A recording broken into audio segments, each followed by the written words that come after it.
Frægt mál Ryans Halligans, ungs bandarísks drengs sem framdi sjálfsvíg vegna eineltis sem hann varð fyrir á netinu, aðeins 13 ára gamall.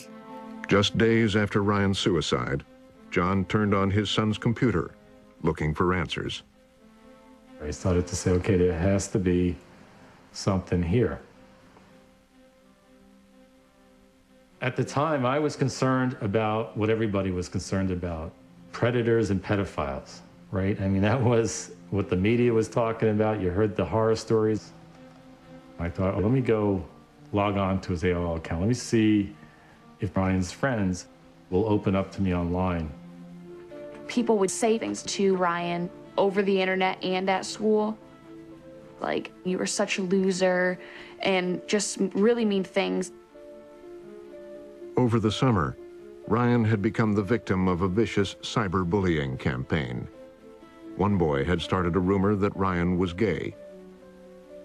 I didn't stick up for him at the time because I thought, you know, it was just that middle school bullying. It happened, but it was real and it really hurt him.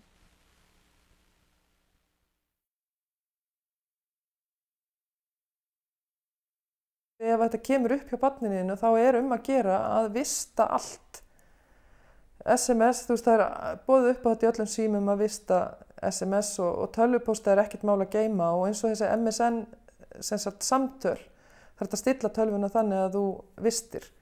Af því ef að málið verður mjög alvarlegt og þú þarft að fara og jafnvel að kæra svona hluti og þá verður að hafa eitthvað í höndunum. Kristín Rán heppin. Henni tókst að vinna sig út úr málinu með hjálp foreldra sinna. Í dag hún hamingjusöm ung manneskja sem nýbúin að ljúka prófum á fyrsta ári í menntaskóla, komin með kærasta og svo í bílprófið á næsta leiti. Og henni tókst að fyrirgefa.